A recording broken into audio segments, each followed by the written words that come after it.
team presentations in particular was something that was a hot button for me personally, because when I started in real estate, I wasn't allowed to go out and talk to a customer until such time as I could recite backwards and forwards the listing presentation in front of other people with the book. Okay, and I have some friends that are sitting here in the audience that had to do the same thing, because I know I made one of them do it, because he came in after me and I think we worked together for a while. That would be Franco. Yeah, he's hiding. Okay, and Rosalind, my friend, she started the same place I did as well. So I know she had to do it. And I know my friend over here, Donna, had to do it. Why did Donna have to do it? Because Donna started the same company that I did. Same background. Yeah, we had the same background. We changed managers. She worked in Branchburg, I worked in Chester, and our managers switched offices. So, and we started around the same time. We just didn't know each other until back then. So, KW, bringing people together. yeah, all there you the go. time. There you go. So that was the approach I was going to do. But then there's so much going on and we only have so much time, and we're going to give you the tools. So as we promised, we're going to make sure that you walk away with at least an example of a listing presentation, which Brian is going to get into a little bit later. And I want to talk a little bit about the overall market and what you're seeing and what you need to know. And I don't want you to look today as listing presentation, that's all it is. It's really a conversation with your potential client. Today, many of you are working with buyers, but you may not be working with sellers. I want to make one statement that my buddy over here I know agrees with. You have to list to exist. Let me say it one more time. You have to list to exist. And what that means is if you are not a listing agent, you are not controlling your destiny, and the market probably doesn't even know who you are and may never know who you are. Okay? And I recognize, because I started the same path as many of you when I first came into the business, I primarily focused on what I thought the easy side was, the working with buyers, because they're easier to get. Less work, you're not as crazy, you don't have to worry about pricing out the house. Well, you really do, but you don't in a certain way, right? And so we all kind of start there. But in today's market, when many of us have buyers, but we don't necessarily have a house to provide to them, we are in de facto being a listing agent. And what do I mean by that? You may be writing letters and asking people, do you want to sell your house? I got a friend back there that received such a letter. She received such a letter recently. Okay, somebody approached her and they didn't go to the whole block. It was a targeted question. Would you be willing to sell your house? Okay, so we should be doing that and trying to find houses. There's all different ways to shake down the market. We look at expireds, we look at withdrawals, we look at what sold 3 years ago. You know, all of these things 7 years ago, whatever that magic bullet is for your neighborhood. We look at demographics, something that's kids have gotten out of high school and maybe they're ready to move on from New Jersey taxes, whatever the case may be. All those scenarios require us to be what? Listing agent. Okay? So that's why we're here today, to understand what our dialogue could be. And I don't like the word dialogue, conversations. And so we're going to move on from when we have Ryan get up and talk a little bit about the company for those of us that aren't as comfortable with what Keller is, and we want to just make sure we're fluent and rolling off the tongue. We're going to move on to Donna. And Donna, our PC coach, is going to give a lot of insight into how you talk about what you can provide, building that level of comfort, creating that relationship, okay? All the things that are really important. I am going to talk at the front end a little bit about the market and why, and I'll come back at the end. But then we've got Marjorie, and Marjorie is very unique and one of our best agents in getting the highest list commission out of a seller. Now, that doesn't happen by accident. That happens by design. Marjorie's been in the business for quite a while, and she's got skills, and she's willing to share with us today what her skill set is. And I think that's a wonderful thing that we've got that great piece in understanding what we could be doing and how we could look at it differently. She's got a whole philosophy that she's going to share with us about how she does her listing discussions with her potential sellers. Okay, how does that sound, everybody? Good. All right, I am going to go around the room because there's at least one person I don't know in the room. So Ginny, would you start and just introduce yourself? How many years in the business? Hi, I'm Ginny Russo, 5 years. Thanks, Jenny. Medium Cruz, 1 year. Thank you. Plus 17.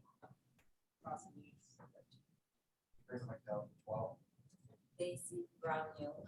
I knew, see, Daisy, you're the one I needed to figure out, but I did your paperwork. Well done, Daisy.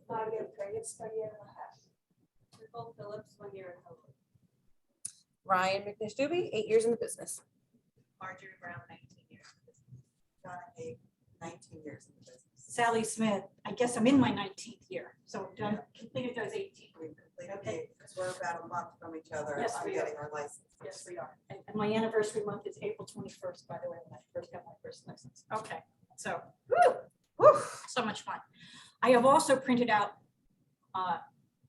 contracts that relate to for sale by owner, which is the ones we gotta get off the copier.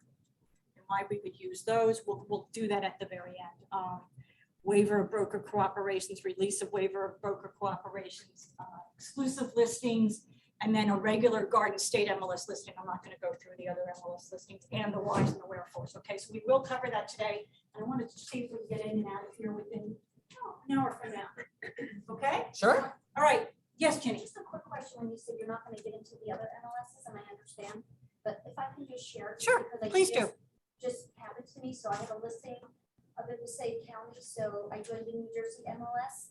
And just so you know, I have an exclusive. If you do the waiver of broker quote, you cannot put a sign saying exclusive because you have the waiver of broker cooperation. It's a different agreement. We're here in the Garden State MLS, you can put your sign out. So. There are nuances. You need to understand each MLS Yeah, and their these are questions that we peculiarities. need to ask. I was like, wow, that was a really good question that you asked. So don't think that every MLS, they have the same rules. They don't. So They I don't have can't the market same that rules. house They don't until have it the same hits market paperwork. because I have a different broker waiver. And it is, and Ginny took it upon herself to learn what those nuances are, as she should have. I want to make everybody else aware here that it's up to you as the agent. If you're going to operate out of any MLS, you need to go get trained and understand how to do it. And there are territory issues that if you list in Middlesex County, you must be a member of Middlesex MLS. If you list in Passaic and Bergen. you know, up in Bergen or up in Passaic, you know, or even in parts of Essex, you have to list it in New If you Jersey list in MLS. Newark, it has to go in Yes, a Yep, it's JMLS, Essex. which you don't think of, Just a because good so many class. listings are in Jersey. We could have a whole class on MLS. And I right? do have, by the way, for New Jersey MLS, up on our website, which is now password protected 825. Nobody's asked me about it, so nobody's using the website. It's kwtownsquare.net. Thank you. Mhm. And the password protected now is 825. We password protected it so that we could put back on Elizabeth Uga's talk about MTN. I had to remove it. And that was the only reason I made it password protected. But now I don't feel that I have to hold back on the information I share on that website. And it's going to continue to grow. A lot of resource there. Okay. So today, what's the interest rate today? How many went to Michael's talk on Monday? Mondays with Michael. How many listened in? Great.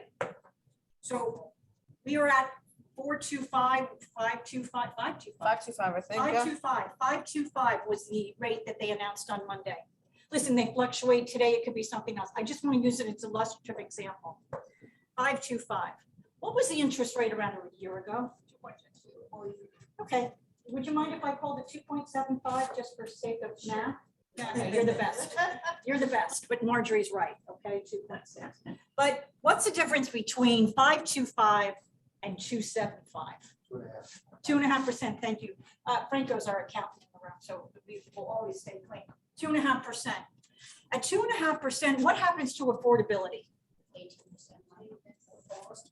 Almost 20% less, and I'm gonna tell you how you calculate that. For every 1% that the interest rate goes up, affordability goes down 9%, okay? But we're gonna kind of round it a little bit to make it easy for us, for me, that doesn't do math in my head very well. I can do 10s very well and 5s, but that's about it. 20% I'm really good at it, okay? So if we take it at 2.5 points up, you're at least 20% affordability down right now. Just take it at that, okay? For sake of argument. Can everybody agree with that? Okay, so if you were helping a client buy a house for $500,000 approximately a year ago, Franco, how much could they afford to pay today? 400. 400,000, because their affordability has gone down 20%. Now, I'll pick on Mitch. Mitch, that, I didn't do it because you're looking at your phone, sorry, but that house now at 400,000, what did that house cost a year ago? It was listed at 4? 325, 350, depending, okay? At least 17% difference, you know, if we use the blended average over the state, right?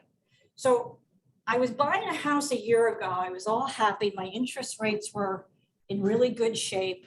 I was buying a beautiful house for 500,000. I actually was looking at 450, 425, paying 500 because some of the prices were going up. And now you're telling me I got to go look at a house that costs what?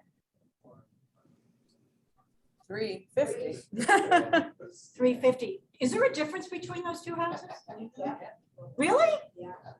I'd say the amenities change. You think? Do you think that your buyers are real happy? No. Do you think the sellers are going to be able to sustain this growth in their prices going up, up, up, and they're still going up at the moment, up, up, up, up, up? Anybody seen a turn in the market yet? No. That turn could be as quick as 2 weeks in Zoom. Okay. I've seen a slight turn, but I started working more in East Brunswick because I switched back and forth between Middlesex and Somerset County. And I just happen to have a lot of buyers in a specific neighborhood in EB. And just this morning, there were 10 price reductions and 6 That's houses amazing. back on the market that fell apart for some reason. Not But I seeing know in my what- market, yeah, but there's an Somerset County, I'm not seeing indication of a that. turn, okay? I only bring this up because we've got buyers and sellers. We are trying to make sure that we can quote unquote broker getting people into houses somehow, some way. And one of the tools we need to have is to know how to talk to our clients, right? Regardless of which side we're on, okay? I just want to put it in perspective. I'll come back and talk later. I'm going to turn it over now to Ryan so that she can start off with the listing presentation and a little bit about that. So we have all levels in the room, and very common question I get, Sally gets, Donna gets, I'm sure, is where do I even find a listing presentation? So for those of you who have more experience, this will be the quick part, but we have listing presentations already done for you. 2 places that you can find them. Michael Lewis Marketing Suite is one. I am in the, so if you go to Michael Lewis Marketing Suite, when you're newer here and you fill out your Scott Leroy questionnaire, they give you access to Michael Lewis Marketing Suite. If you've never logged in before, it is your email that we have on file at the office, is your login, and your password is MLMS password. The password now is all lowercase. MLMS, so Michael Lewis Marketing Suite password, okay? If you go here and we go to free stuff, we all love free, right? And we'll send out a deliverable email with some of the things, like with the contract Sally wrote out. I'll send an attachment of this in PowerPoint so you have it. And then if you guys want to pass it around, you have the Michael Lewis one there if you want to just get a look at what it looks like. So traditional listing presentation in English and Spanish, you can just click on that. It will download in PowerPoint. You can edit the whole thing. Okay. I think the graphics here are great. You know who you're preparing it for. If you have not yet written your bio, John has helped a couple agents write their bio. So even if you're newer, give them some bullet points. John at the front desk, JM Shoemaker at kw.com, reach out to him. But this is a tool you should have in your toolbox if you're going on listing appointments. It's the first piece, right? You should put a little bit of research, a little bit of time in. So have your bio done. If you haven't had any sold properties, see if you can partner up with an experienced agent or you know, hey, these are properties that have been sold by my office. Put a page in there. If you're in PC coaching, you now have a partner, Donna Haig, right? Who's been in the business 18, 19 years. So you can beef up this listing presentation. Reviews, staging, all that stuff. What I love about this too is that let's say you're not going to do print media, right? Let's say we're not doing a lot of print marketing. Delete that slide. Very easy. You can get rid of things, you can add things. We answer 3 questions on a listing presentation, right? Why you? Why Keller Williams Town Square? Why Keller Williams Realty in general? This helps you answer all the why Keller Williams Realty questions too. Keller Williams Worldwide. So that's one place to find a listing presentation. The other one is Command, which is spinning in the wheel of death, but we won't show that one today. But if you go in Command, under Designs, Create a Design, click on Print Design, under Listings, there are I want to say five listing presentations there in Command. The message in them is all the same. It's really an aesthetic. Do you like your branding to be more red? Do you like more of the light colors? Do you like it clean? So that's where you can find your two listing presentations. These are things that we can help you with in the office as well, but you should definitely get a start on it and check them out there first and fill in as much as you can. Any questions so far? Yes. Jenny. So what if you have, like myself, a pre-pack? Like mine's already created in a booklet form, so that if I have a listing, I just grab that booklet and go. So it's not like for that particular packet. And that I do not need. I have a separate packet. Okay. That I don't. So, created it on Canva, but I don't know how to edit and, and fix and, So if it's in Canva, you could certainly edit it in there. What I would suggest doing, if you're in Canva, make a copy of your original. Don't lose your original, and then edit from that copy. And that's something I could sit with you and work with you. Also, Maria from Movement Mortgage, she's having a Canva expert come in and do a Canva class, so they can help you with that too. I would bring that in. So that's where we could find. So you do a pre-listing packet and a listing. Yeah, just pre-listing, it's just a guide to selling your house. I think that's great. And that I leave, right? Because that's not my marketing. So the next packet is just my marketing. Yes. Right. Awesome. Great, and we can help you edit that as much as you want. So that's the basics of where to find a listing presentation. So who do you want up next, Sally? Actually, I would like Donna. All right, Donna, you're up. So Donna's gonna talk a little bit about what do you say? How do you build that rapport? Yes, how do we build rapport? I don't know. The old saying is FORD. Does anybody remember what FORD stands for? Family, occupation, recreation, and dreams. There's also another one that's called REAL, REAL. Build your rapport, engage with your sellers, advise, because as Marjorie said when we were prepping for this, sellers and buyers work with us because we're their advisors for one of their biggest purchases. So we advise them. And then our fourth step is the L, which is take the lead to make an informed decision on what's going on in the market and what can happen with their house. I have been, Hey Jeff, what's up? I don't want to say lucky, sometimes the moon and the stars are aligned. Not all the time, but Not at all. I was just, Michelle said, none of my business. I could come tomorrow too, and I said I could do both. I didn't know what. Oh, could the person who's talking on the other cell phones just mute the? Relationship with the people that you've done business with, which is the big follow-up afterwards, which is, I'm texting somebody tomorrow morning because it's the 5th month anniversary of them buying a house. Those little things are the follow-up. So I hope to get referrals from them. So my conversations are quite different. I build my rapport two-step. The person who's referring me, I go diving deep on questions with them. And then after I hang up the phone, I go to Dunkin' Donuts, buy a $10 gift card, write a personal note and say, thanks for referring Vic and pay out to me. Have a great day. And then that year, that person got a $100 bouquet of flowers for their 8-year anniversary of purchasing a home from me because they referred somebody to me. The deal didn't even come through yet, but they sent the referral. So I dive deep trying to find out about the person that referred. Oh, do they have kids? Oh, how long have you known them? Do your kids go to the same school? Because I'm taking notes so that when I actually meet them, I can start building the rapport based off the conversations I had by the referral. So when I get somebody on the phone, and this was an actual conversation, I had to do a listening presentation over the phone. I had no idea I wasn't going to meet them to do a listening presentation. They were referred to me from past client. They didn't know each other. They happened to work at Rutgers together, and it was a forum. I need a listing agent. I'm transferring to another university. And Courtney said, oh, Donna just listed and sold us a house and blah, blah, blah. Here's her phone number. And I get a random phone call. And they said, oh, you were referred to me by Courtney. works at Rutgers. I'm like, oh, hi, how are you? She's wonderful. She loves her new house. Yeah, I listed their house over in Franklin, you know, right around the corner from Rutgers. What can I help you with? She says, we're gonna be moving to Maryland. I got a job at a university there and we need to sell our house. I said, oh, that's wonderful. What do? You know, what department do you work in? But what I was doing was taking her answers and looking for 3 questions I can ask back. Go 3 deep. So she gave me 1 answer, I wrote it, and I listened, I paused, and then I asked 3 more questions of her because I was building the rapport. I said, oh, when do you need to move by?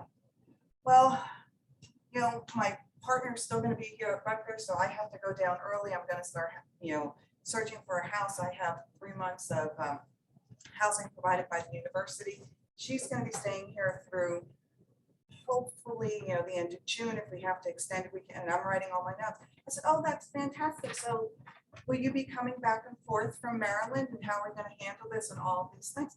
I went 3 deep on the questions. I never saw them. I knew their address, so I Googled it. So I saw what a picture of the front of the house looked like. I'd never been in, I never sold a house on that street in Denellen Borough.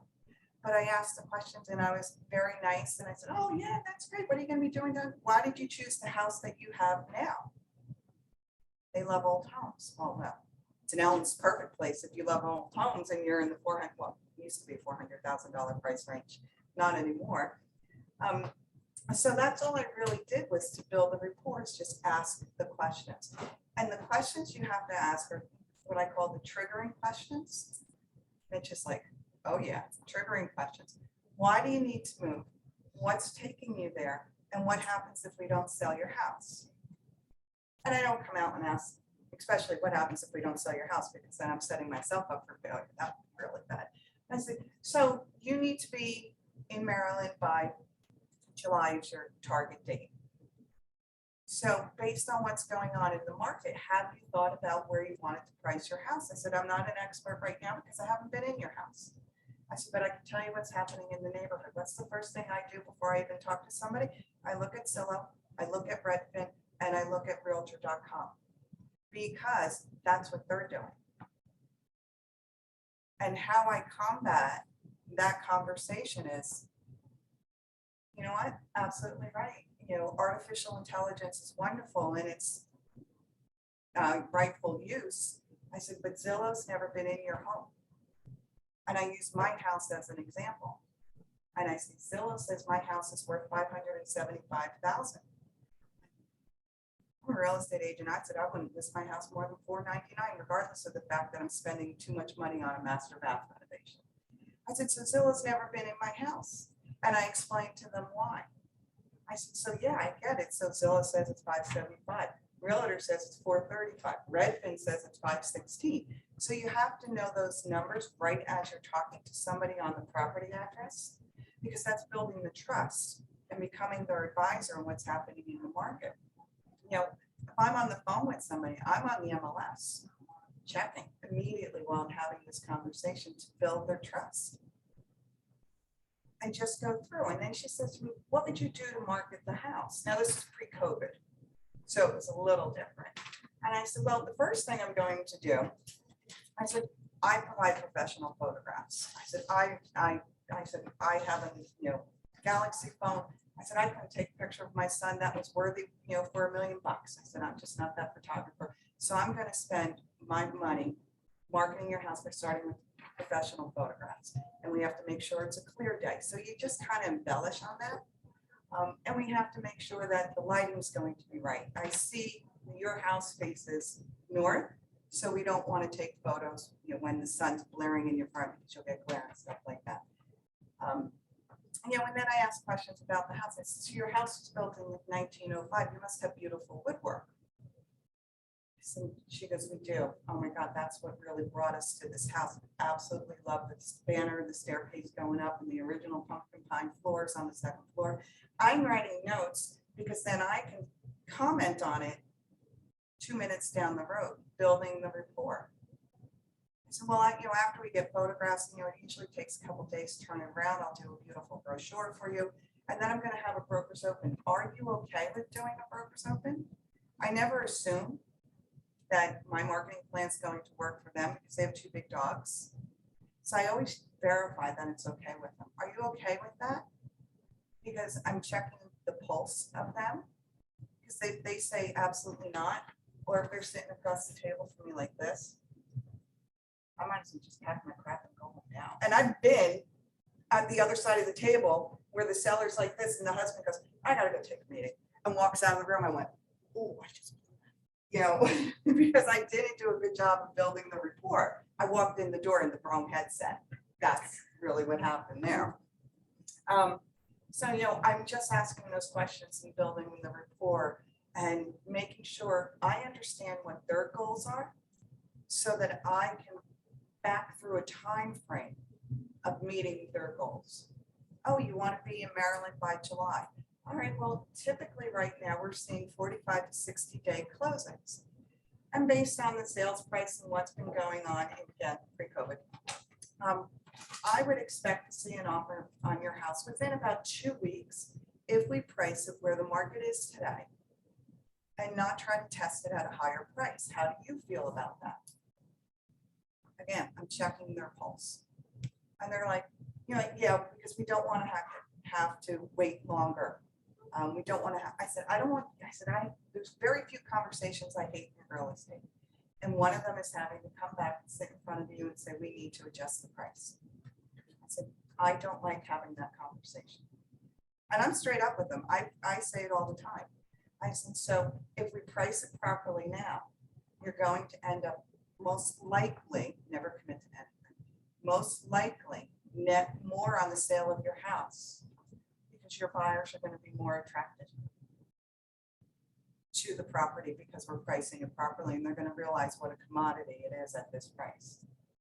And that's what ended up happening. We had 3 offers, all at list price, 2 offers slightly below list price. So now we had 3 offers to look at and choose from. So we were in the driving seat. We chose the best one with the best terms. So for me, it's building the rapport, asking the questions, taking notes. When I'm sitting in front of them, I'm reviewing the questions that we ask. Like these sellers, I get a call 2 days later and says, Donna, we're going to list with you. I was like, what? Oh, I thought I was going to come over and see the house and have to do my little presentation and stuff like that. I'm like, okay, fantastic. When can we meet? I do have to see your house. We met, and because I built that rapport so well on the phone, and I was probably on the phone for 45 minutes. They say, come on outside, let's sit on the back deck. Would you like a glass of wine? I said, would you like to see my marketing presentation? They said, no, that's all right, because we built the rapport. Now, granted, that was an anomaly. That's a one-off where they don't say, yeah, show me what you got. And then I just went through everything again in person, again, asking the questions every time they said something to me, because I wanted them to trust me. I wanted them to like me. I was reading their personalities. They had very different personalities. And I had to build that into my body language, my tonality, because I talk fast. A cuss word may come out occasionally, not on a listing presentation, but I have my own style, but you have to learn to adjust it to the people that you are in front of. And that's what I was doing with them, just reiterating what their goals were and how I was able to help them reach their goals, because they told me what their end date was. They told me their why. And I built everything around their why to support their goals. You're standing up because my time's over. Yeah, you're good. You're good. You can read body language. Ginny has a question. Ginny has a question. Sorry, I just wanted to, as I greatly appreciate that. Oh, thank you. However, I did hear at the beginning, you said that this is pre-COVID. Okay, can I just ask you, since then, there's been an enormous amount of realtors that, or people that became realtors. What are you doing today, not past? What is it that you're doing today to secure, since there's all these agents, and what are you doing different from what all these other agents are doing, right? Because they're interviewing multiple agents. Because I feel that some of these sellers are now learning that every agent can discount. So to these sellers? Dollars. Mhm. So what are you doing different today than you did pre-COVID? I'm sorry, but. That's I okay. just- Sally's gonna piggyback off of my answer. I'm not doing anything different. Because the big why, of why they want to move, when they need to move by, and how I can help them is how I'm going to get it and building that conversation and that rapport. And I don't discount my brokerage fee, and I've walked away from listings for it because I just won't do it. And I'm worth it. And am I ticked off because I've had to do that? Am I really, really annoyed that, you know, they told me they wanted to list 3 months from now, so I'm trying to project where the market may be. And I said, well, I can't tell you where it's gonna be, and this is where I'm gonna price it today. And then somebody else comes in $50,000 higher than me, and they list it tomorrow. They buy the So listing. you said Yeah. 3 months. And they got the now. They price, buy the but listing. So how often are you staying in touch with them? Because 3 months gives that seller so much knowledge to then just talk to their friends, talk to everybody. And now they're like, wait. Put it on there's another Facebook. agent. Put it How on often are Facebook, you- my house is for sale and it's sold. I mean, that is unfortunately the market today, Jenny. Yeah. I think that follow-up and how frequently you speak to somebody has a lot to do with the relationship between what's going on and what their needs are. If you get too far away from anybody in a day, they could list on you. It could be 3 months or Are a you year. getting an exclusive to not? I do, and I want to go through that. Yeah, I want to go That's what through I'm that saying. later. So you have to, if you're, there's a time frame between now and 3 months or now and 6 months. What are you doing to make them be Lock 'em up. loyal to you? Instead of it being verbal, do you then say, you know, why don't we do an exclusive? This way I can do X, Y, and Z. And what is that X, Y, and Z? Just go deeper for me. That's why I asked. Can we defer the discussion regarding exclusives Yes. and going deeper, because that's exactly what's Right. gonna happen at the end of the discussion. I just wanna piggyback on her answer regarding what is different between today and pre-COVID. I'm going to say pretty much what Donna said in the sense that sales skills are sales skills is how I look at it. And client needs are client needs. They may have changed. I just need to do better listening and address what their needs are, Jenny. There has always been competition. I started in this business when Foxton's was out there with 1% listing. Okay, so that's nothing new to me. And I know that I have to continue to sell my value. And I also recognize not everybody's meant to work with me. I just recognize, or I'm not meant to work with them. And I think the greatest joy I ever get, and I see Mitch on his head because he knows I do it, is to say to them, you know what? I thank you so much for the opportunity to get together today and learn more about what your plans are. At this time, I don't believe your home fits best within my inventory, and I wish you the best of luck. I've done that too, and you'd be amazed at what happens when you say that statement. So it's all a matter of your style. I don't think the times have changed the way listings go. I think our listening skills have to change, and how we address what their needs are has to be changed. And we will go through the different tools that we have, whether it be a FSBO agreement, for sale by owner agreement, an exclusive listing like you discussed. What's the difference between that and coming soon? And I want to address all of those pieces at the end, because I think that leads into what you're concerned about. I just have to leave at 11, so I may have to. work That's all a right, little Marjorie. longer. Marjorie's up next. Okay. And if you and I need to have a personal Yeah, conversation, we can do that, Okay. okay? And this is to your recording. question, I don't change anything. It's building the rapport and finding out how I can work within their time frame. That's all I do. It's building the rapport. And again, Donna, I'll stress something that I heard you say, which I think is really important, when you ask those questions. yes, You know, sometimes we forget to listen and we're already thinking of the next question. exactly. And it's important to not only listen, but to know what that answer means, and then, as you say, come down and ask 2 or 3 questions. Absolutely. Listen twice as hard as you talk. That's why we have. Yeah. And one mouth. Absolutely.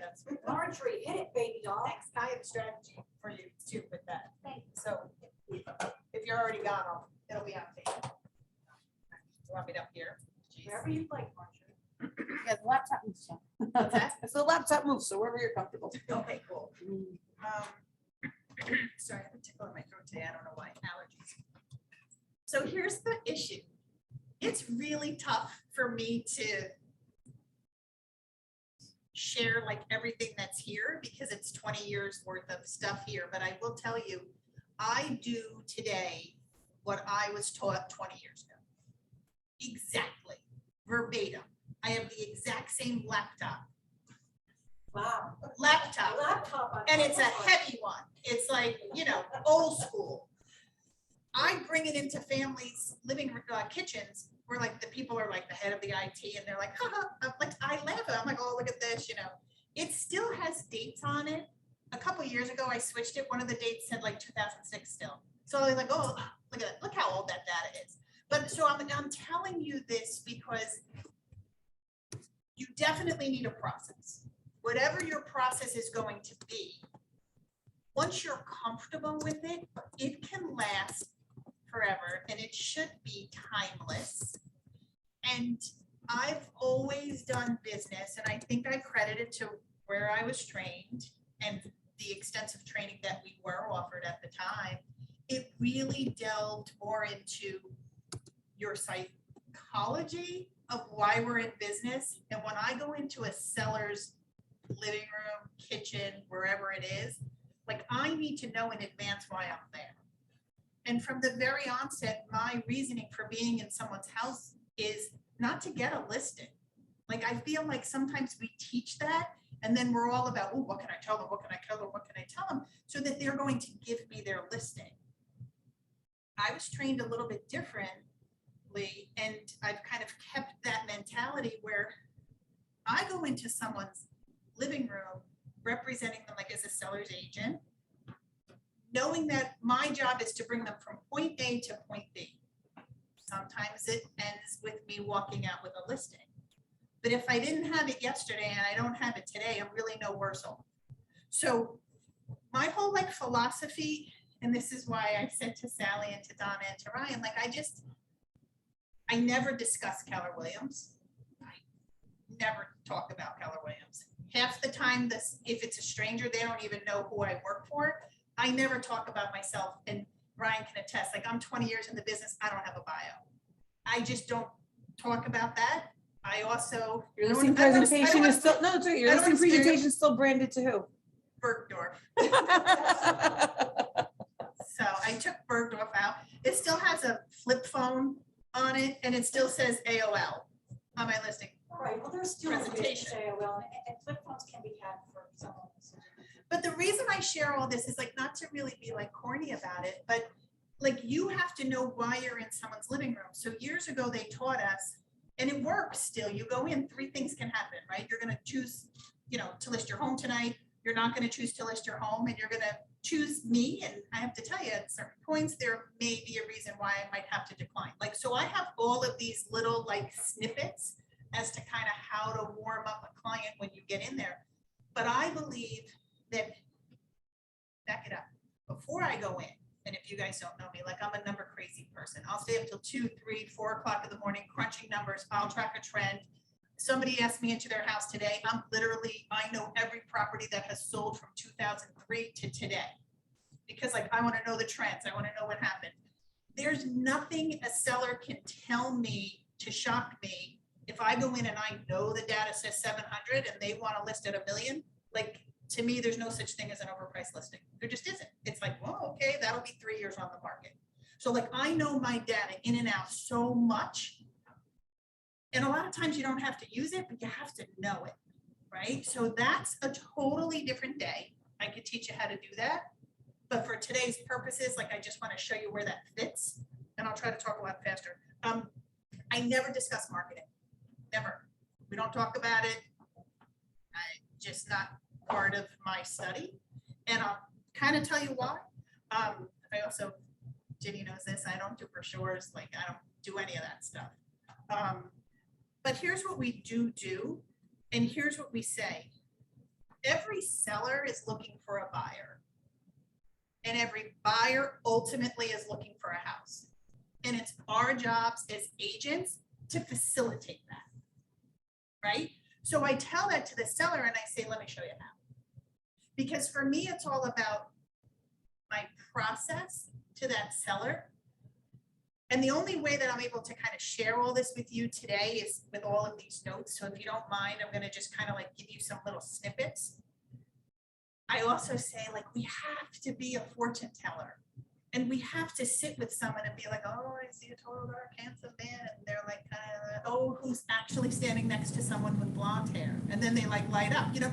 So you have to be that fortune teller and kind of like play something out, watch their body language, and then carry through, while to Donna's point, you're digging deep, you're asking questions, and you're determining their motivation and qualification. Because if you don't do those two things, no matter what you share with them, you're not going to come to letting them make their own decision about whether or not they're choosing you to represent them, right? So what I say with that is, like, we always say, and I'm going to go really quick with all this, and I'm happy to go into detail on everything. We say that there's 3 components, right? The win before, the win during, and the win after, right? So what does that mean? Win before is easy. Like, some people do a pre-listing packet. You might give some information. Like, I'm going to go into all of what that means and what win during and what win afters means. But here's how I speak to my sellers. I say, like, my job is to get a seller the price that they want at the terms that they want in the time frame that they want. Gone are the years where we tell them, my job is to get you the highest price. It's not always that. They may need to sell because they're relocating. They may need to sell because they're in a divorce. They may need to sell for whatever reason. And a lot of times they call you in and they have no intention of selling. They just think the market is so appreciated right now that you better come in and tell me my price. Yet they truly are not motivated. So if you're unable to determine motivation and qualification, you'll potentially have a really tough road ahead of you in that next hour that you're sitting in their living room. So I kind of get into that. When I say about, like, that's what I call my anchor. So I tell people, this is my job, get you the most, not the most, get you an offer you want at the time frame you want, at the terms that you want, and here's how, right? So this will be part 2. Like, I'll show you the how for each component. It's just impossible in 15 minutes to show you what I say. But think of the concept behind it, right? So I'm anchoring them through everything that Donna pointed out, which is brilliant. Then what we call the 3 commandments during your time together should be: validate yourself and what you're there to discuss, not prove, right? So sometimes people ask me, oh, how do you handle this objection? If you get to an objection, it's a little too late. You've already lost. So by wrapping a story into what you're sharing with them, that's allowing them to do like a joint framework for decision making, right? If that makes sense. So you're validating who you are and what you do. You're showing them how to make a joint decision, and I can give you a quick example if time permits. And then you're doing what we call like the dramatic demonstration of proof, and that is your show and tell, right? Whether it's like, hey, here was something that we did last week, here's what the results are, here's how this potentially relates to you. And again, it's all related to them as a seller and whether or not they're aligned with kind of like what we're so-called sharing.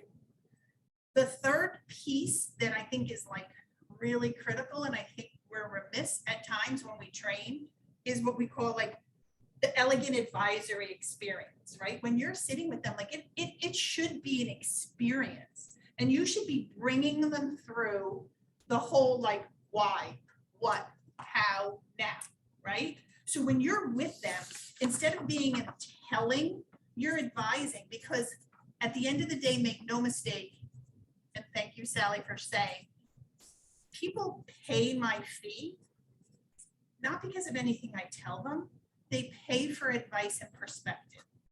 And the only way we can show advice that we're providing advice and perspective is to kind of bring them through these 3 pieces while identifying what's important to them. And then whether or not I like them enough to like literally stick around long enough to their flipping house sales. I gotta tell you, like, I like a lot of people, and there's certain people where I'm just like, oh Jesus, this will be miserable. But like, who, like when we walk out of somebody's living room and we're already like, oh, I'm super price, I've never ever picked a price for a seller. I do not do that. I don't. I guide, I advise, And pricing is a whole nother day. I can literally spend 2 hours on pricing. Marjorie, as a follow-up, we are gonna do a pricing seminar. Yeah, I'm pretty Okay, good so we'll at get a that. bunch of people together to do that, different methodologies. Yeah. That'd be powerful. But I'll tell you one little snippet, and this relates to pricing. When we talk about enabling a family, whether it's a husband and a wife, you know, mother, son, brother, sister, sibling, estate, whatever it is, enabling them to get that joint framework for decision-making. I'll give you a real quick, relates to pricing. I always say, here's something kind of corny. Sellers tend to price in 3 different ways. They just do. And I say, like, the first is what we call, oh, I have all the time in the world. I don't really need to sell, and you know what? These prices are so escalated. I think I can get $1 million now. I never could before. You know, what are you gonna do for me? How do we list my house? That's, and I tell my seller, that's the, I'm gonna wait for my ship to come in. And I'm thinking already, like, oh, Marty's so darn tired. Like, I am not interested in this client who wants to wait for their ship to come in. But invariably, that person typically has a motivation. So if you dig deep enough, they're waiting for their ship to come in right here. And they move from it. The second I tell them is, okay, you're in New Jersey, you're thinking about a job transfer to Texas, you're out there, you're interviewing, you're committed to selling your home because you know you're changing careers. That's the, hey, I'm not gonna wait for my ship to come in, I'm gonna go down to the dock and meet the ship. Right? That's pricing strategy number 2. Pricing strategy number 3 is, I actually took the job. We went to Texas last week. We identified a home. We put our deposit down in Texas in escrow. We're done. 10 minutes, too many time. No, I bet. Oh. the clock is ticking. Yeah. Oh, clock is ticking. I thought my clock. Oh, No, you're good. so that's the, I'm not gonna wait for my ship to come in. I'd love to go to the dock to meet it, but guess what? I actually have to go to the dock. I see the ship in the horizon. I'm diving out to swim to the dock. I mean, to the ship. And it's a beautiful thing because it enables the family, and I tell them in advance, don't tell me who you are now, because I'm telling you in my experience, my families always start with, I wait for the ship to come in. And then by the end, they want to get multiple offers. They want to see, you know, 100,000 over list price like their neighbor saw. Well, that's not a wait for my ship to come in mentality. So throughout the evening, I'll help you figure out what is best for you. And once you can get that family to talk in your language and they become who you are and they start saying, like, you know, Sally's like, oh, I'll wait for my ship to come in. And then like Bobby sitting next to her, like, what are you crazy? Like, we have to sell mom's house. Like, we're not waiting for anything. I have a, you know, tuition to pay for my kids. So you watch the dynamics, right? And at the end of the day, that's what we call like joint decision making. They become who you are, and then you bring them to that next level, if that makes sense. So everything needs to be an experience for them because we how do you say it? We read in language, but we think in stories, right? So we read in language, we think in stories, and then we store what we just heard in a framework. So that framework then becomes my process.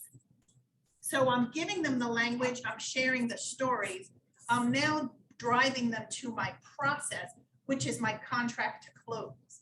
So I tell them we're in a triangle, right? So we have pricing, which is a whole day and a half workshop, we'll do it. Then we have exposure on this part of the triangle. Then we have what unifies us from contract to close. So when I bring them through all those points, and it's very quick, all of this, guys, 15 minutes, 15, 20 minutes tops. And it's like boom, boom, boom, boom. And when I'm showing them my stuff, sometimes I'm laughing. I'm like, oh yeah, look at that. Like, yeah, that flip phone, I should change that flip phone. Like, it's talking points. That's all it is.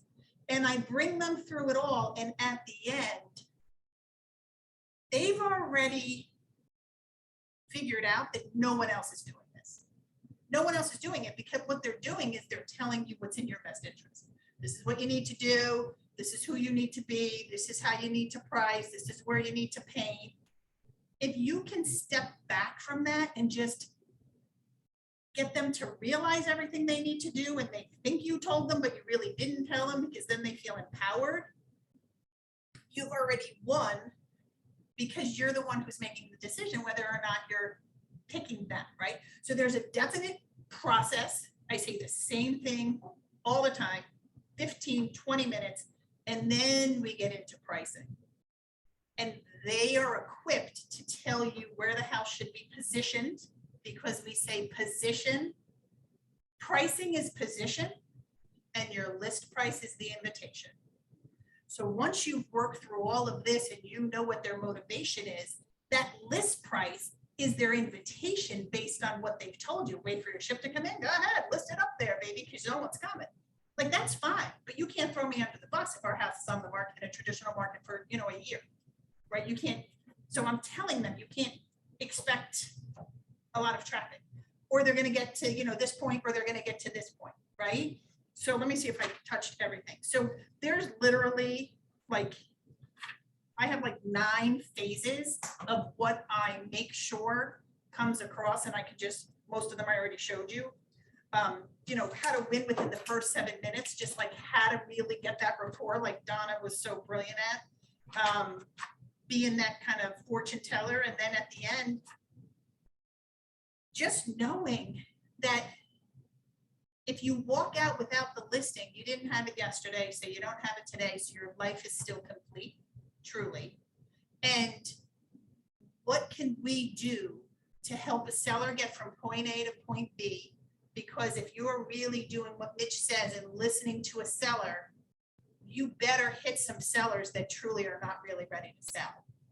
And you're going to be happy to be able to accept that, respect it, and wish them well, because they should do an addition instead of selling. Or they should let their mother-in-law move in instead of selling.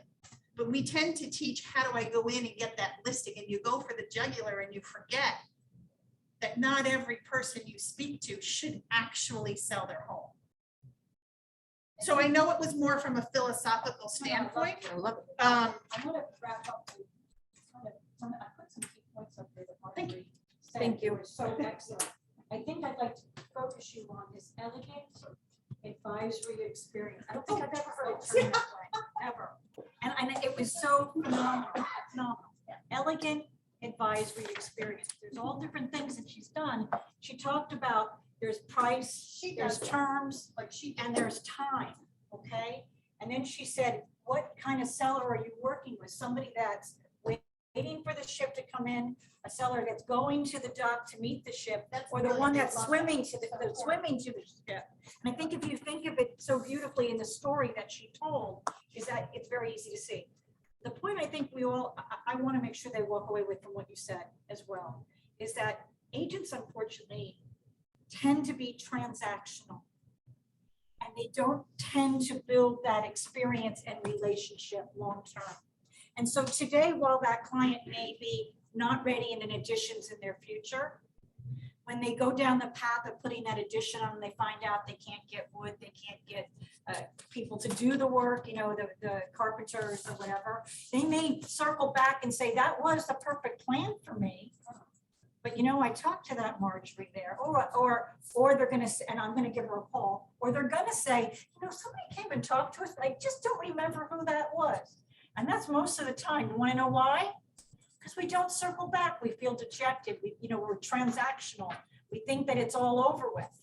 We need to stay in touch, not pushy, not obnoxious, not a nudge, just to make sure, hey, how you doing? Checking in. Go ahead. Yeah, well, I'll add to that, my tagline, so don't feel like it's not trademarked yet, is it's not just a transition. I mean, it's not just a transaction, it's a transition. Because when we work as fiduciaries, and that is our role, we're there as a fiduciary, we are not there to take a listing. The minute you can get that out of your brain, you will have so many conversations with people. And I only know how many conversations I have when I do my tax return. So it's right around now when I start, and I don't submit it until October. So I drive myself crazy for all these months. But then I'm like, who the heck is Mary and Bob? Oh, shoot, yeah, I talked to that. Who's like, whatever, Sally and Joe, like, oh. And you realize, oh my God, I might have had 10 listings, but I spoke to 100 people on a lot of different levels, right? So like, that is our job, to get out there, converse, help people get from point A to point B. And when it results in an opportunity to actually accept their listing because they want to work with you, you better know your stuff well enough and deep enough that you're like, oh, is this a 24-hour transaction or am I in it for 6 months? Right? And when you're able to do that, believe you me, and afterwards, when it's over, I'll tell you a story I just told Sally and I didn't tell Donna yet. Like I just had a miserable example that's like brilliant for today. But when you're able to do all of that and know you're there to make your own decision, I gotta tell you, no one ever asks what your fee is. They just don't ask. They don't ask. And when they do ask and you tell them, they typically say, okay, or they say, oh, well, it's like, can't you do lower? Is that negotiable? Of course, yes, everything's negotiable in New Jersey, absolutely. And then I'll tell them, listen, if you're only making a decision on fee, I will never win because I've already earned my fee. Like you can't pay me enough because I've already did the work. It's your choice, right? There's always someone who will be coming in the back door when I'm walking out the front. And I actually will give you some names right here. I'll tell you like 3 names right now. I can't promise that you're in for a better end result. Yet I said this to someone the other day, and my kids are probably on Zoom watching this. I said to him, at the end of the day, if you're not interested in the end result, and you're only interested in market share, which some people are, or the actual number, I'll never compete, and that's okay. And I'll respect your decision. And I just said to Missy, because my son, if he's on the thing, he said, right now, and Missy was like, that's brilliant. These sellers are acting like some people are acting with gas prices. Okay, so gas is the highest it's ever been.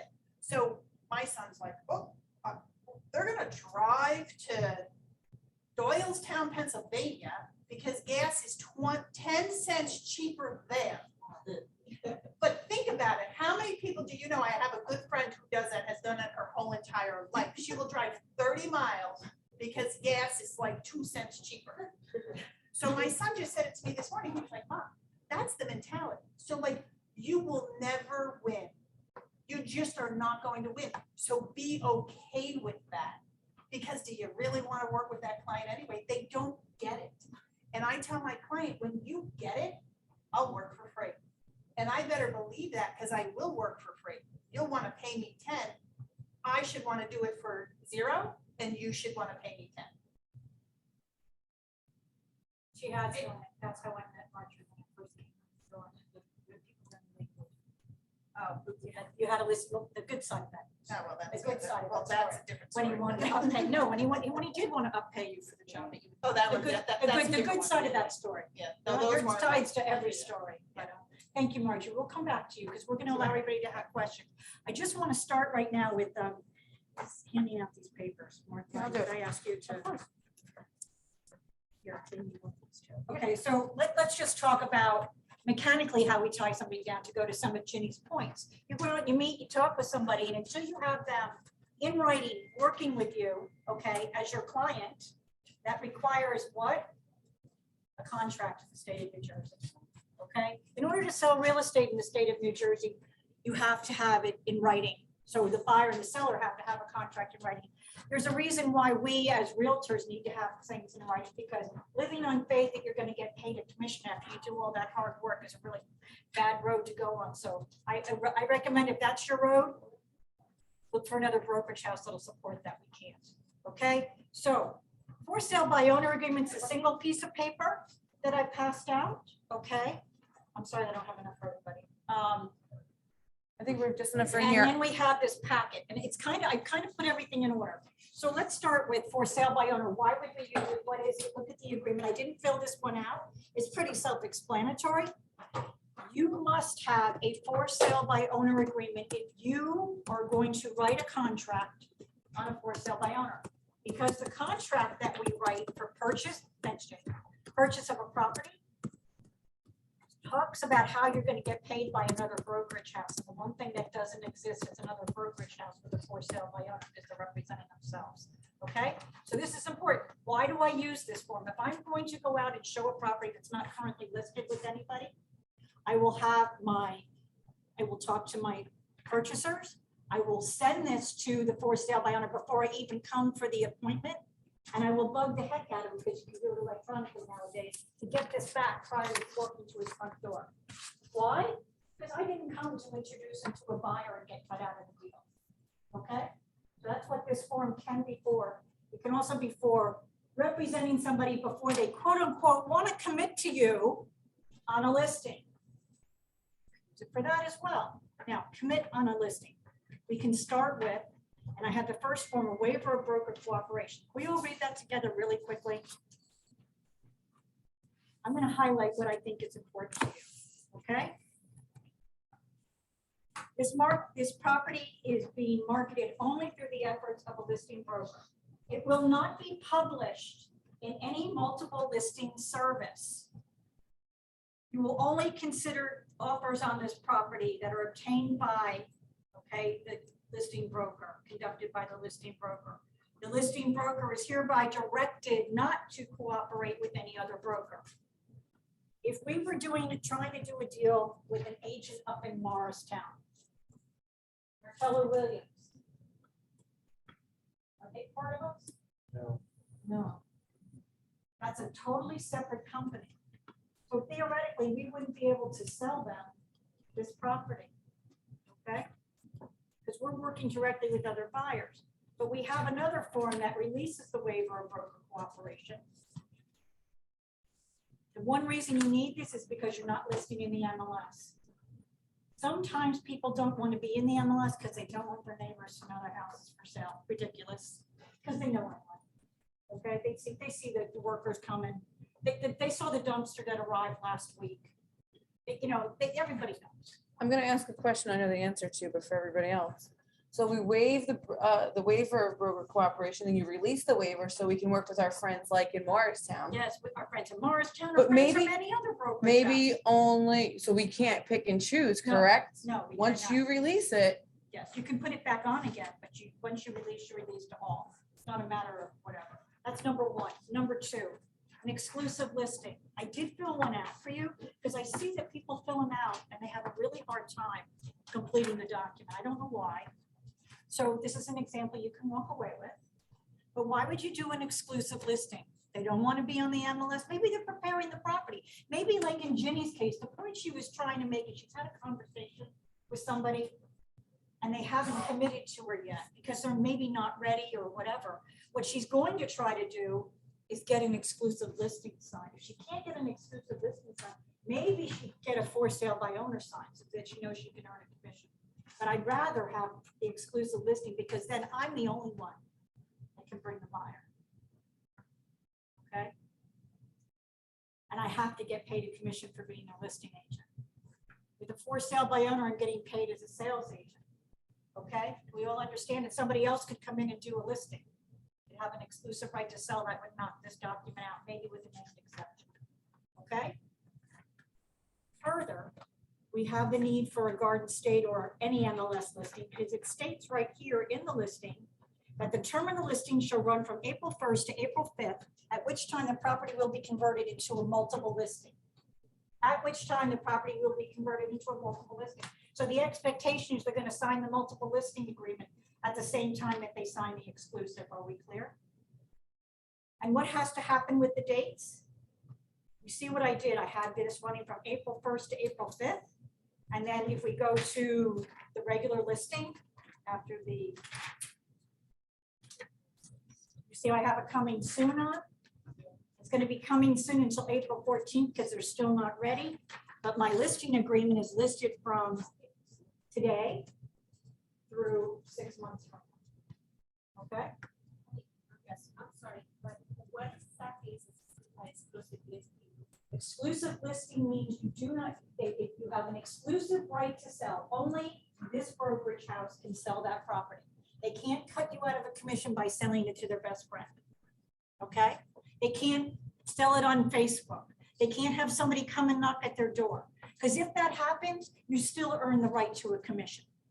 Okay, so it's an exclusive right to sell, but it's not published on the MLS. That's what an exclusive listing is, okay? And typically they're done for a shorter period of time.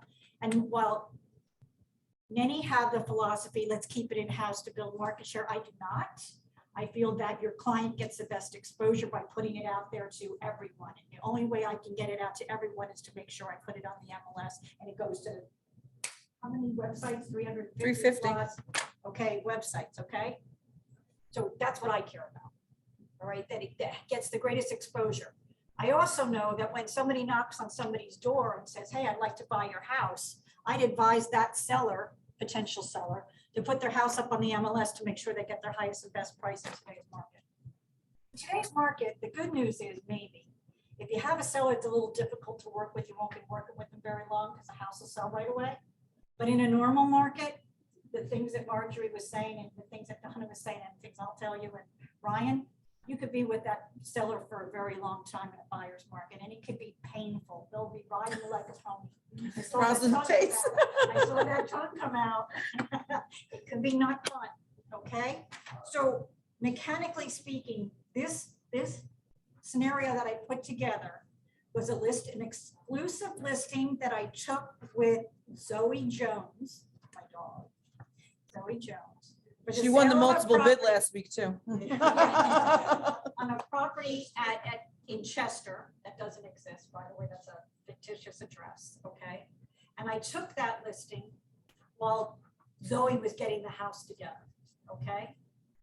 And then it went up on the MLS, effective today, it's going on the MLS, the sign is now in the yard, it's going on the MLS, everybody can know about it, and we're building demand until the 14th.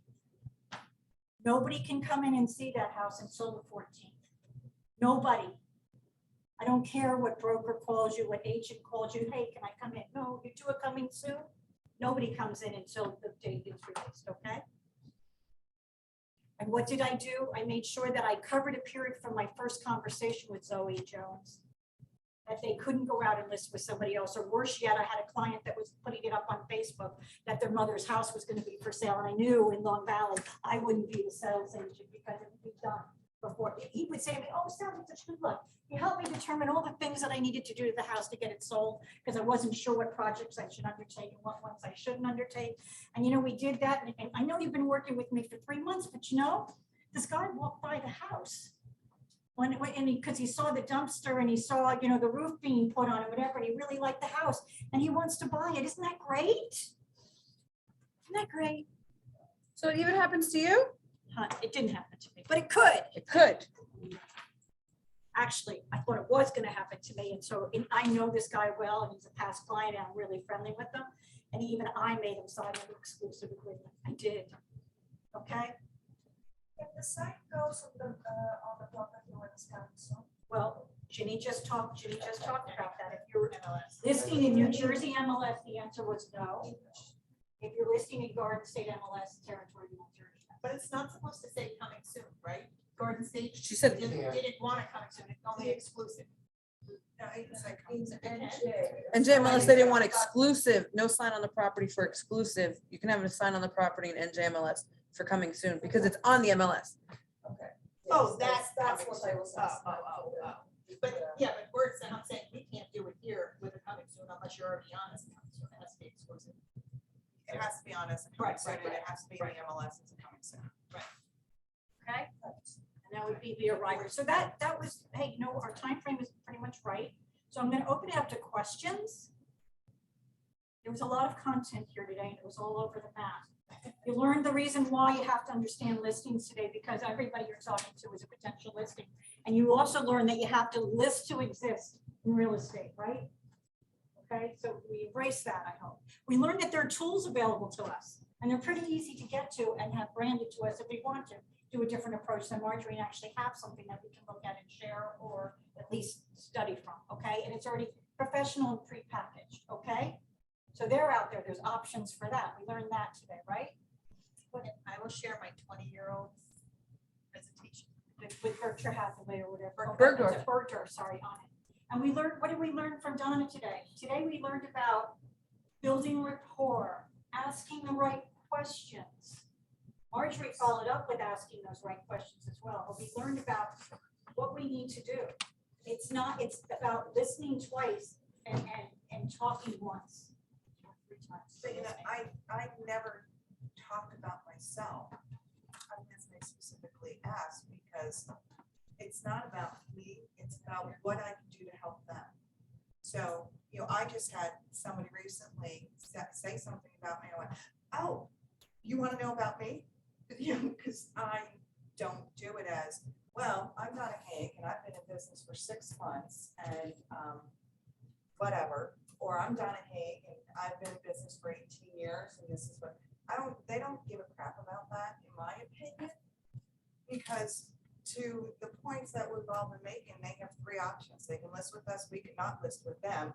Or we can say, hallelujah, we're never going to speak to each other again. I'm going to refer you to somebody who's going to work really well with your personality because this just is not going to jive. So I don't care to share about me unless they specifically ask, because I'm there to be their problem solver. Because they've called me or contacted me because their problem is their why and I need to move and I want to move and this is why.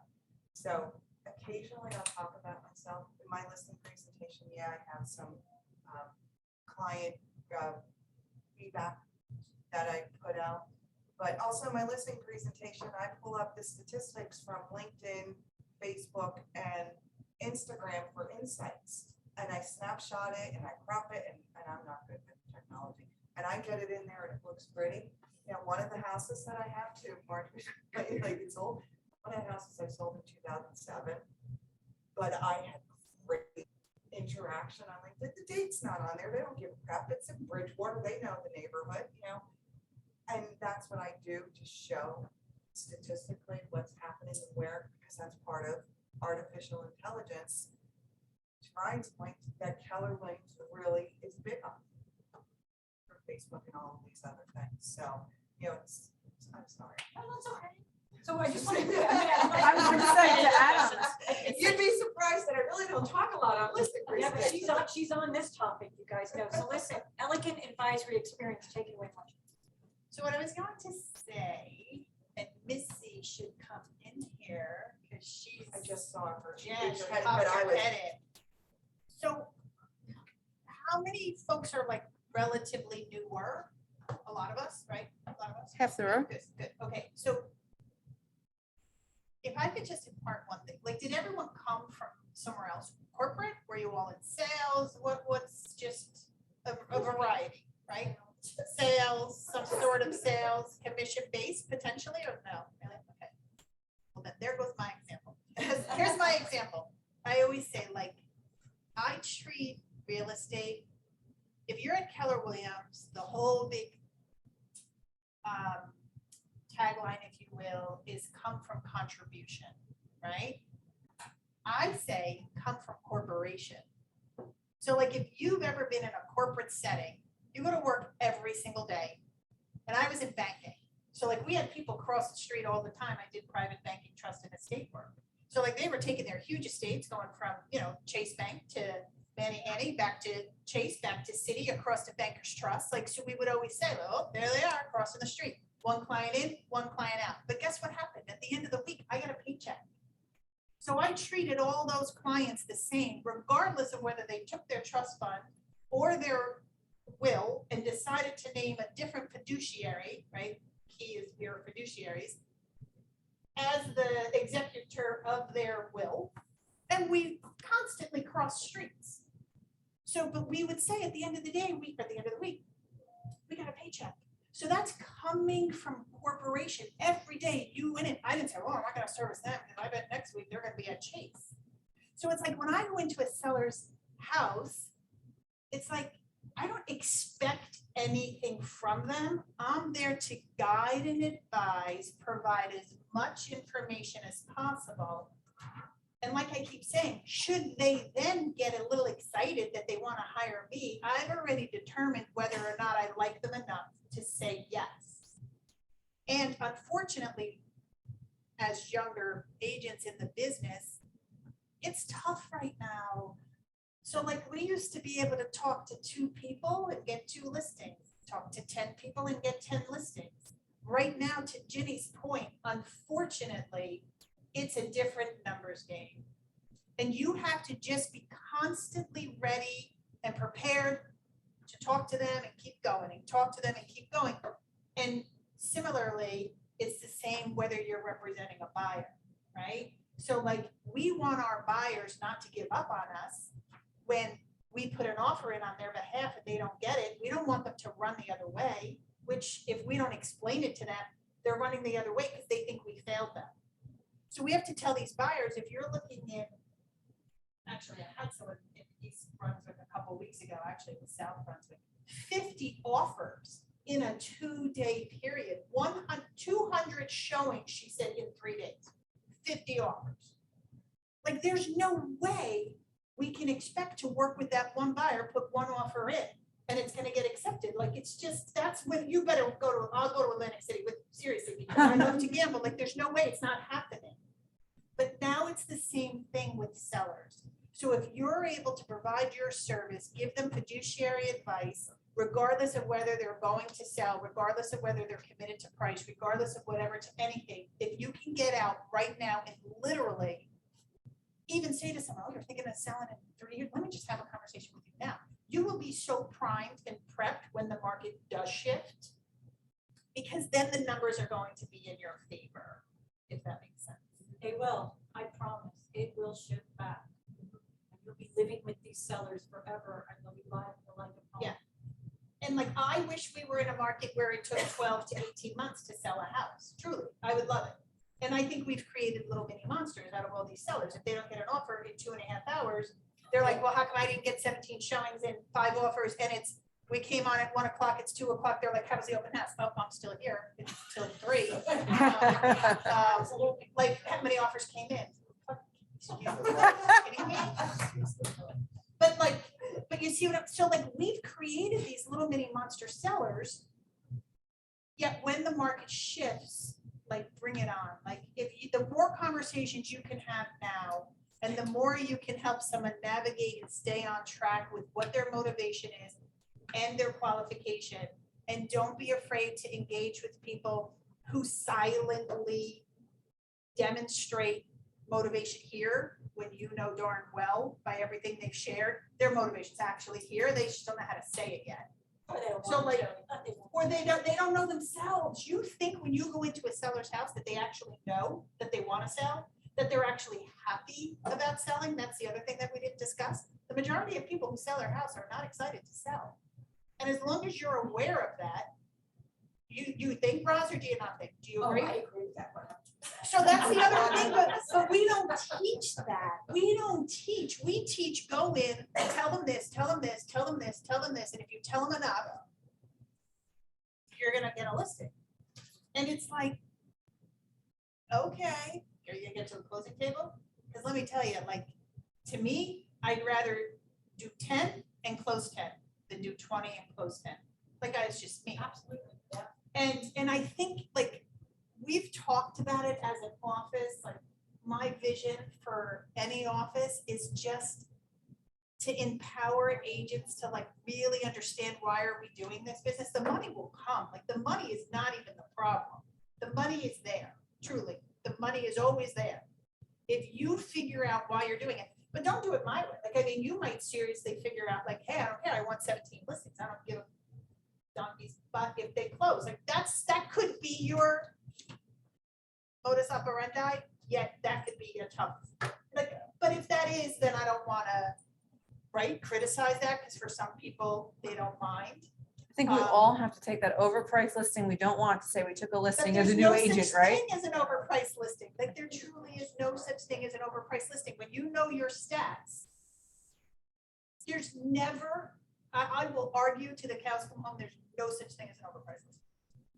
Because if your stats say this, and you show them everything, and they see this, and you take it, that just means this was not aligned with their motivation and qualification. And then you have to tell them, let's do this, but you can't throw me under the bus. So when you don't get showings and you don't get offers, and you're at a cocktail party and your neighbor got 17 offers and they just sold for 100,000 over and your doorbell's not even ringing, you don't even have to make your bed because no one's coming. You can't throw me under the bus. And guess what? You're not changing your price. And you know, Marjorie, I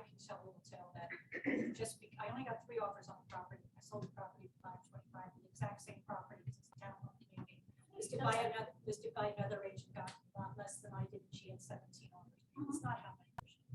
Just not. Or it's just aligning with their motivation. And if you're able to really sit with someone and truly could care less what the outcome is for you in terms of a listing. And if they're on the brink of bankruptcy and if they don't get 750, they're declaring bankruptcy and you're in it and you're their partner, you put that on for 800, hoping they'll get 750 and there's some low-flying angel somewhere. Like, but that's your story. And we can teach you how to have a story with your partner. That's what it's all about. There's no right, there's no wrong, there's no anything. And then if you're not worried about your own appearances, because some agents will say, well, I don't do that, that runs my stats. Well, then okay, then don't do that. But if you're the mindset that you're not necessarily working for yourself, but you're always working for that other party, I'm telling you, you'll never lose. You'll never lose. And I think that's what our industry overall doesn't do enough of, and then they want to categorize us as a used car salesperson because they think we're only in it for the commission. And if you are, that's okay, really, because there's going to be, right, how many people in this business potentially, that's why they got into it. You'll have a much easier time if You'll have it's more the other joy. way. You'll have If more it's the joy other if way. you're doing it for the pure love of the game. You'll have more joy. That's what I think. But any other like process question in terms of, because we're all happy to give you literally, like, we were going to give like each We proposal could have taught presentation. this class for a week. There was so much. There's so many material. different styles. And styles, material to share. There is just so much more. So I hope that you guys continue the journey with us, because doing these meetings is kind of fun for me. I hope it's as much fun for you. But I feel now our next one, ladies, is we're gonna do pricing. I wrote it down. And Mitch, you're gonna have to be a part of it now. We're grabbing you in because you're gonna do the RPR piece. Okay. There you go. Woo-hoo. RPR this next Monday. Okay, good. Whatever day's on the calendar. Next Monday. So Thank you. those of you who, That's one of the are pricing familiar with it, strategies, can one of the show up. pricing tools we have. So you really do want to attend Mitch's class because it'll give you the capability of knowing how to use the tool. I'm going to go back and refresh myself on Toolkit. I signed up to be trained again next week because I used to love Toolkit from a previous firm, not right here, another previous firm I worked for. And I think it could be a great tool for some of our agents to. I have to say, what resonated with me today, I know this was about listing presentations, but I heard from Donna talking about or questioning and getting the answers and all that. And I heard from Marjorie about qualifying or motivation and qualifying.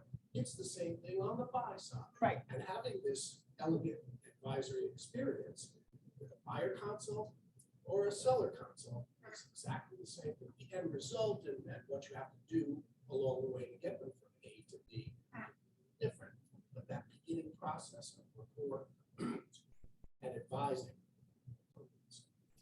And to Mitch's point, like, so when he's gonna do RPR, Sally's retraining on Toolkit, just as an example, like, I think while we were trained and I'm very confident when I go into someone's living room, not because it's like boastful or you're like, oh, so full of yourself. It's like, I do RPR, I do Toolkit, I do auto, I do Zillow, I do every single thing, every single way. I literally track every trend. Like, I'm an idiot savant when it comes to it's 4 o'clock in the morning and I'm still at it and I'm figuring it out, so that there's nothing that seller can come up with that I'm not prepared. And then I have this whole prettiest girl at the dance and a price war. Like, I have everything. That's what we're gonna get you. I to. have printed papers, I have digital papers, I have it online. Like, I mean, I literally have it all. So I am like so ready. And then at the end, when they say you can lead a horse to water, but you can't make it drink, oh yeah, we could show you how to lead that horse right to it. They will drink like crazy, because it's all about like, oh, and then you see them go like this, and then it's like, oh, or here's an idea, and then they come back. Like, you literally, that's all it is. And at the end, when they're talking like 850, by the time like I show you like what we do, they're at like like 7:15. And they think we told them and it's their price. So like there's a whole masterful way about leading that horse to the water, and they will absolutely drink whatever you put in that water. They will do it if you allow them to. So And that's then a the stuff, strategy, but you gotta learn the tools first, and we're gonna put the tools Right. together. for and the you, okay? stuff they So- come up with. Two said- I always tell this story. 2007, because I just actually went through all the paperwork. There was an agent in my office back in the Bergdorf days. She was super experienced. Everyone was intimidated by her. She was just fabulous. Why wouldn't you be? She was already like, she's like 87 years old now. So back then, like she was around. So she came to me and she was like, oh my gosh, you're going over to so-and-so's house? Oh, I was already there through this attorney that did estate planning. The woman was going into a assisted living, step down type thing in Pennsylvania. So she met her through an attorney. I met her through reload, right? Because at the time I was doing a lot of reload.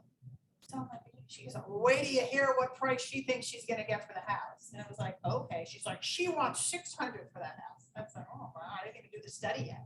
So I go to the house. Oh my God, that's a whole nother story. I'll tell you all about that.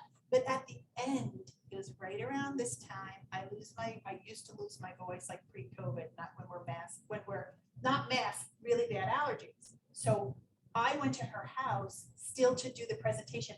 I couldn't talk. I had laryngitis. I could literally not get a word out. So I'm like, and like, here it is. I showed her all the data, and this is when I learned. So I was in the business from 2003 to 2007. This happened. I show her all this stuff, and I'm like, she goes like, well, I don't know, $4.99, and I was like, what? What? How did she see that? Because guess what? I shut up. Like truly, I was trying to validate the entire time in my brain what this other agent had told me she was going to expect. I'm thinking of every objection, everything, every whatever. I couldn't speak. Here's the data. What do you see? And when I went back and I told the other agent, she was like, what? She's like, how did you do that? And that's when I learned it's because I actually shut up. And I didn't tell her, and I didn't be prepared for any objections. It was really a beautiful thing, truly. And like, that's powerful. There's an aha. It was. Selling is not telling. But you know, anyway, so that was a long time ago, and I kind of used that same sort of, we don't know what a seller's capable of deciding until we let them decide.